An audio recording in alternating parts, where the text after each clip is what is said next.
Hoy quería invitaros a conocer una de las iniciativas del proyecto LIFE Vía de la Plata, que procura un cambio de modelo urbanístico entre el anticuado del siglo pasado, que hace las ciudades prácticamente lugares hostiles, no solo para nosotros como ciudadanos, sino también para la biodiversidad, para la fauna y para la flora.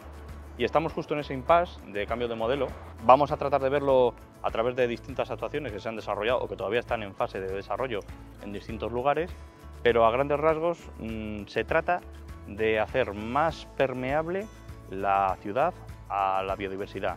Eso implica que para nosotros también mejoran las condiciones de habitabilidad, van a ser entornos más tranquilos, más amigables, más vivibles, y la fauna y la flora a la vez van a poder colonizar esos espacios y nosotros podremos disfrutar de ese cambio. Por inercia vivencial y cultural estamos acostumbrados a que las ciudades están dominadas por el asfalto y por el hormigón. Y tenemos todos los sentidos atrofiados. Predominan las líneas rectas, que no son para nada habituales en la naturaleza. El ojo lo tenemos acostumbrado a este tipo de colores apagados y grises, sin verde. El verde lo tenemos recluido en sitios perfectamente delimitados, como si fuera algo malo el que se salga de ahí. El oído está acostumbrado al ruido del tráfico, de las fábricas, y lo tenemos también atrofiado, no nos deja oír, y tampoco hay cantos de pájaros o de aves. Los anfibios por la noche resulta muy curioso, ¿no? El olfato lo tenemos atrofiado también con las emisiones de los gases, es decir, es un modelo que ya no da más de sí, está completamente desfasado, y este LIFE trata de buscar soluciones basadas en la naturaleza a cuestiones o problemas de urbanismo heredados de esa inercia, ¿no? Entonces vamos a tratar de ver cómo a través de distintas actuaciones se mejora esa conectividad ecológica, ahora explicaremos un poco más en detalle todo esto, y cómo en definitiva nosotros nos podemos ver beneficiados de este cambio de modelo. Imaginaros atravesar este tramo de aquí en julio a las 4 de la tarde, pues prácticamente se convierte en una actividad de riesgo, es un entorno hostil para nuestra vida, pues no tenemos protección de vegetación ni ningún elemento natural que nos defienda. Incluso estamos acostumbrados a tactos ya estériles y nada naturalizados, con lo cual vamos a ver este cambio de paradigma y vamos a tratar de explicar las actuaciones más relevantes que estén en marcha. Aquí tenemos un ejemplo de valentía de la naturaleza colonizando estos espacios hostiles tanto a ellos como a nosotros mismos. Estas verdolagas están creciendo en la junta entre dos baldosas y lo que hablábamos antes, por inercia vivencial, nosotros en cuanto vemos esto consideramos que la zona está poco mantenida, poco limpia, exigiríamos al ayuntamiento mantenimiento.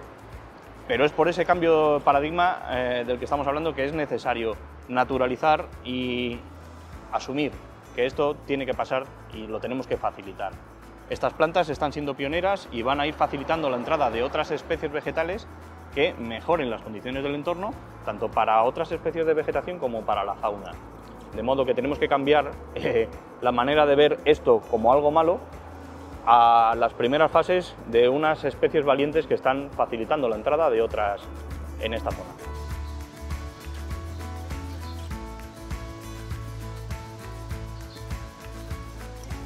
Pues en contraposición al modelo urbano anterior, tenemos estos espacios verdes, que en Salamanca los hay y muy buenos, como el Parque de los Jesuitas, Huerta Otea, Parque de la Aldehuela, incluso toda la ribera del Tormes, en los que nos encontramos evidentemente mucho mejor todos. Esto es de cajón, pero cabe destacarlo porque aquí toda esa confusión de sentidos que hablábamos antes cambia completamente. La vista está tranquila y relajada porque tenemos distintos niveles de vegetación, distintas formas, los colores nos acompañan y nos ayudan un montón a relajarnos, a establecer relaciones sociales de una manera más tranquila, el aire es más limpio, más puro, la temperatura se regula de una manera más sencilla al sombrearse y protegernos del sol.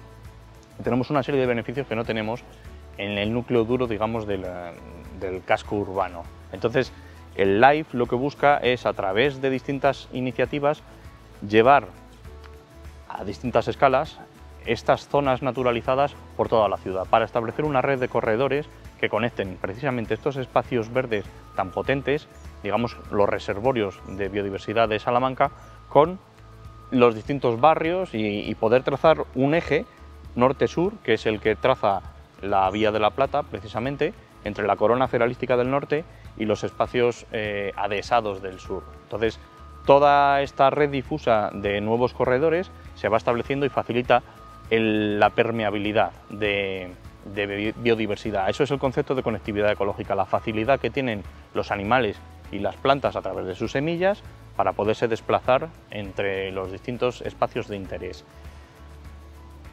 ¿Qué nos interesa? Que esa facilidad de movimiento sea lo más abarcable posible para todas las especies. Cuanto más facilitemos eso, más fácil será.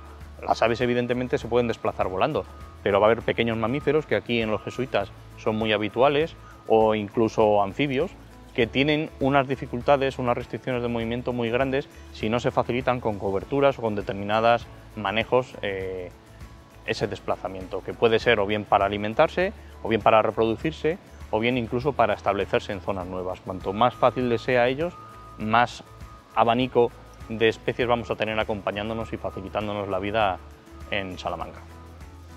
Uno de los ejes potentes de este proyecto, desarrollado en una ciudad patrimonio como Salamanca, es poder exportar todo ese conocimiento adquirido de estas actuaciones a otras ciudades patrimonio que también tienen esa misma problemática de compaginar los nuevos modelos de urbanismo con edificios históricos o zonas culturales tan interesantes como las que tiene el casco urbano histórico de Salamanca.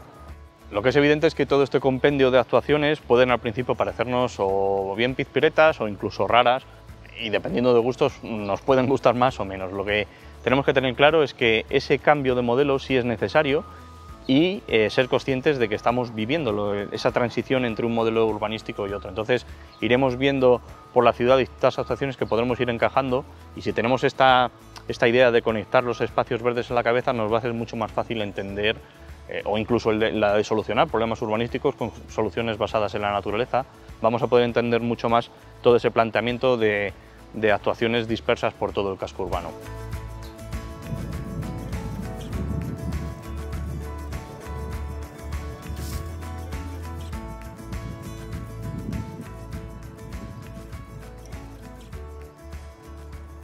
En esta zona del Zurguén todavía tenemos la suerte de observar y de conservar una práctica secular que seguro que os suena a todos, la transhumancia, que consiste en el tránsito de ganado entre distintas zonas que por cuestiones climáticas tienen pastos aprovechables en distintos momentos, de manera que el ganado se transportaba caminando entre las distintas zonas para poder aprovechar esos pastos en el mejor momento. Hay que tener en cuenta el potencial que tiene el hecho de la transhumancia como elemento fundamental para la biodiversidad. Tenemos que pensar que las ovejas, en el momento que se desplazan, no solo van abonando a una media calculada, estimada, de 3 kilos de estiércol por día y oveja, que fijaros lo interesante que resulta eso para las distintas zonas urbanas, sino que además, en una estimación, pueden mover en torno a 5.000 semillas diarias cada oveja, aparte de los insectos que van asociados a pues, todo el pelaje y todas estas cuestiones, de manera que, digamos, es un elemento conector que encaja muy bien con el LIFE, ¿no? Ese nexo de movimiento de especies, de semillas, es un elemento que hay que tener en cuenta y que hay que integrar en esta iniciativa, aparte de los beneficios que tiene, pues, por ejemplo, de prevención contra el cambio climático, la fijación de carbono, ese movimiento de especies, la prevención de incendios forestales al limpiar las veredas, el ganado rumiando. Todos esos factores son muy interesantes y se incluyen en este proyecto que potencia la creación de rediles o de zonas de estabulación en estas áreas de pasto.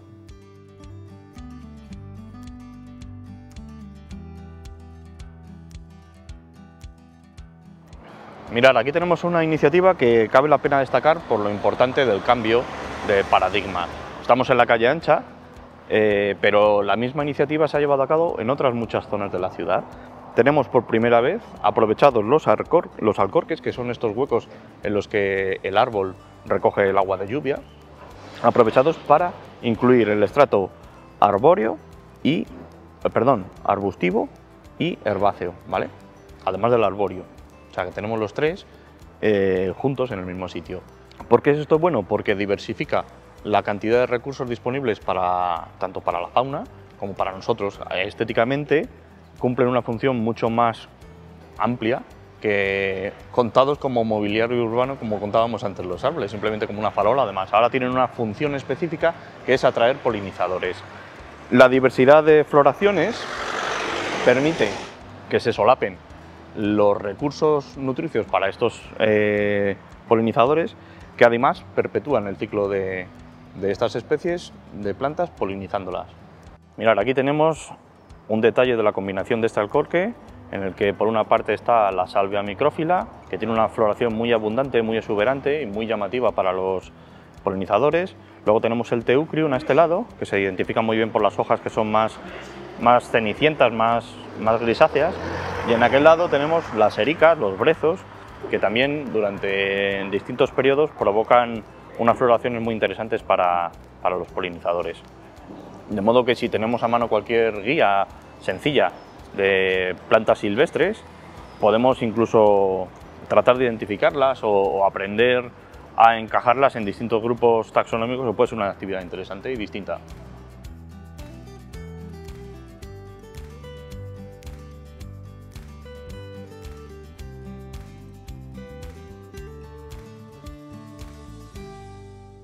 Otra cosa muy importante, sobre todo en un clima como el nuestro y de cara a las adaptaciones al cambio climático que necesitan aplicar las ciudades, es que tenemos que empezar a desprendernos de esa necesidad impuesta, autoimpuesta, de tener espacios cubiertos con césped, que requieren mucho riego, mucho mantenimiento y en definitiva además son caros. Entonces tenemos que empezar a acostumbrarnos a ver este tipo de circunstancias en las que entre las especies arbustivas o arbóreas, en vez de tener césped, tenemos materiales que cubren el suelo e impiden un exceso de proliferación de vegetación o acumulación de otros residuos, ¿no? Tenemos que ser también cívicos y empezar a no contemplar estos espacios como papeleras. De manera que la corteza de pino o bien el mulching resultante de trocear los restos de podas en invierno de los espacios verdes y parques y jardines es una solución fantástica para evitar un derroche tanto de agua como de recursos en las ciudades. Otra iniciativa muy remarcable es una contribución ante un problema que está afectando a una especie de árbol, el olmo, a nivel mundial. Desde hace varias décadas se ha extendido una enfermedad que prácticamente acaba con todos los olmos de Europa, la grafiosis. Es una enfermedad de origen fúngico, un hongo es el que produce la enfermedad. De manera que ese hongo tapona los vasos del xilema, los vasos que llevan el agua hacia las partes altas, y se va taponando. Al final el olmo acaba secándose desde arriba, desde la punta. Es como si tuviera una sequía, como si hubiera un proceso de sequía. Ese hongo, a su vez, va pasando de un árbol sano a otro infectado a través de un pequeño escarabajo, un escolítido, que se alimenta y se reproduce debajo de la corteza de los olmos. De manera que cada vez que ese escarabajo pasa a otro árbol, se acaba infectando. Y a su vez ese escarabajo se puede mover a grandes distancias, que es como se ha ido extendiendo, se supone, por toda Europa, en el plumaje de las aves, los estorninos fundamentalmente. Entonces, cuando una bandada de pájaros va pasando en sus migraciones de un país a otro, pues la enfermedad se ha ido extendiendo. De manera que, por ejemplo, en España, esto se considera que entró más o menos en los años 80. En el año 86 se pensaba que ya el 82% de las olmedas españolas estaban afectadas o directamente muertas.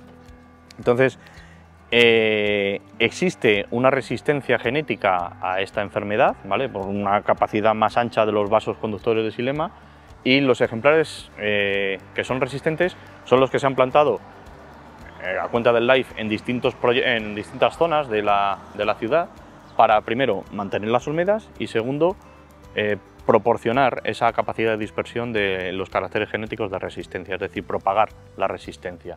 De manera que tenemos isletas con olmos que ya son resistentes a la grafiosis y se va a ir extendiendo esa capacidad de defensa.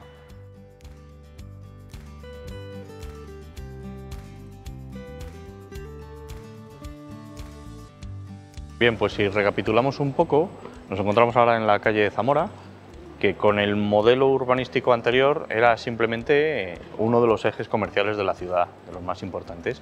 Ahora, con este nuevo modelo urbanístico en el que se integran estructuras y distintas formaciones vegetales, acaba siendo un eje también funcional. Es uno de esos corredores con estas estructuras que estamos viendo aquí, que tratan de proporcionar tanto servicios como recursos a la fauna y a los ciudadanos, ¿no? Entonces, a medida que la vegetación se vaya desarrollando un poquito más, iremos viendo incorporaciones faunísticas. Tenemos frutos ya disponibles de este espino, con lo cual va a ser más habitual empezar a ver aves, pequeños mamíferos, incluso reptiles, en estas zonas que antes simplemente estaban transitadas por los ciudadanos. Empezaremos a ver más movimiento y nos anticipan adaptaciones al cambio climático y un cambio de modelo de urbanismo que se puede ir exportando a otras ciudades patrimonio.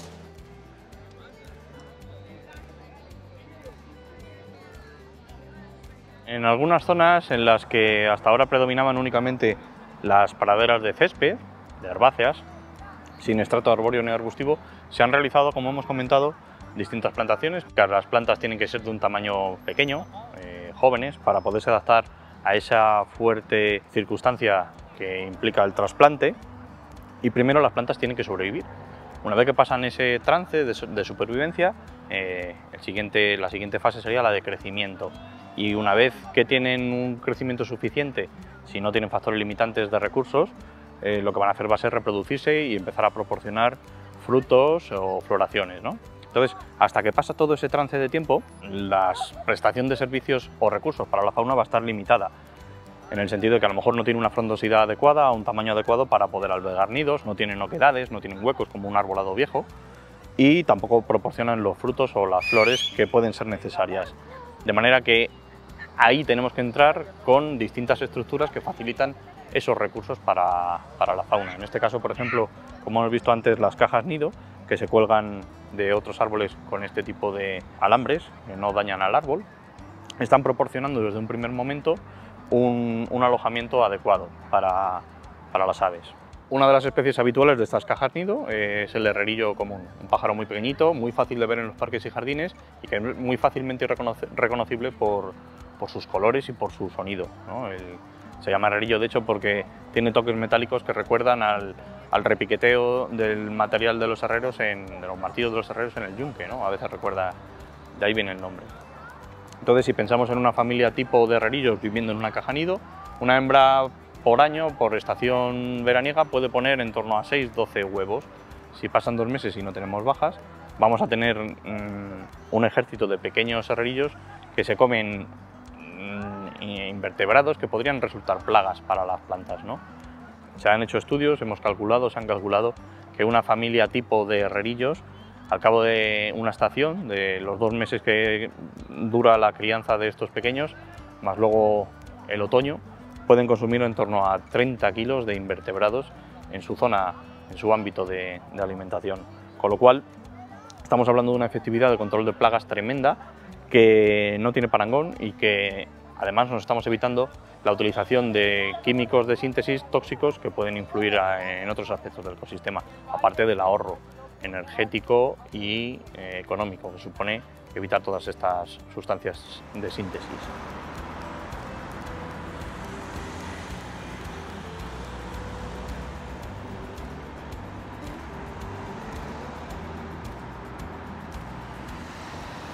Pues a lo largo de todo el ámbito del proyecto podemos encontrarnos este tipo de señales y otras más concretas para explicarnos algunas actuaciones en detalle. En este caso aquí tenemos el plano en el que vemos todo el trazado del ámbito, el trazado de la Vía de la Plata y las distintas zonas de actuación en las que se divide el proyecto. A la derecha en este caso tenemos un desglose de las mejoras ambientales y de las mejoras para la ciudadanía explicadas en conjunto. Luego cada una de las actuaciones las podemos englobar en estas distintas categorías.